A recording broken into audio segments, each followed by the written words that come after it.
RITAH of Uganda, together with the National Bureau of Standards, have directed truck drivers all over Uganda to refrain from carrying illegal items while carrying out trade, import and export of the goods. This was after the Ugandan grain dealers, under their umbrella body, the Nation Millers Association, had suspended food exports to South Sudan over the trade crisis. At Nimuli border, more than 70 maize-laden trucks were stranded for nearly 2 months after the Ugandan northern neighbor raised quality concerns, and so far 23 trucks have been released. The State Minister for Trade, updating journalists today at Media Center, urged all the truck drivers to always go through the process before they carry any product into their trucks in order to avoid repercussions which may cause them to lose their jobs due to illegal smuggling.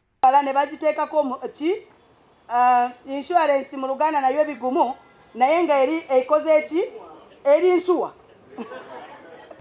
ng'eriko insua erabe nti bwe bagikwata oba ekwefiridde mu kubo oba omupiira guvuddeko oba ki nga waliwo asasula yo tie and wear oba waliwo asasula. So insua kintu kyamaanyi nnyo. Toyingiza motoka fa because waguze motoka oli mugaga nnyo oyingire buyingizi yita mu mitendera emotoka zo zibeereko naki ne insua. Minister Ntabazi also called upon the farmers to always be mindful of the harvest seasons and acquire more knowledge to be able to discern the produce and know when it is not good for trade and avoid sending produce to the markets when infected. To handle products while on the farm, to handle the products to harvest grains which are ready to be harvested, not to harvest premature grain, because some people have been harvesting premature grain and they want to enter the market. Awareness on handling the granaries. Where did they go?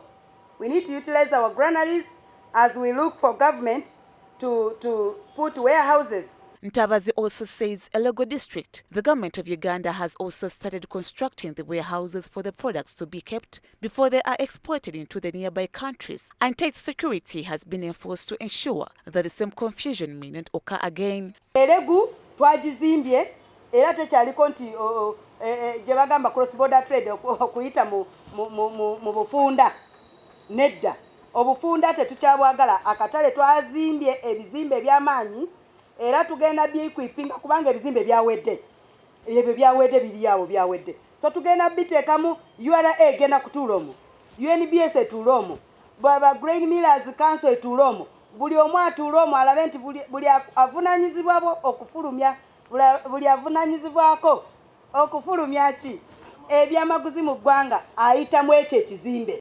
David Livingstone, the executive director for the Ugandan National Bureau of Standards, says aflatoxins, a family of toxins produced by certain fungi that are found on agricultural crops such as maize, corn and peanuts, are said to have come during the harvest season. Among the trucks intercepted, only 66 are still held and 23 have been released. And of the sacks of maize flour that were arrested, only 27 have been tested. 22 of these passed, 5 were substandard, and these are to be destroyed immediately because they are very dangerous to the health-wise. The grain is not very dry and has moisture inside, and you are storing it in an environment which allows these fungus to germinate, then it results into that contamination with aflatoxins.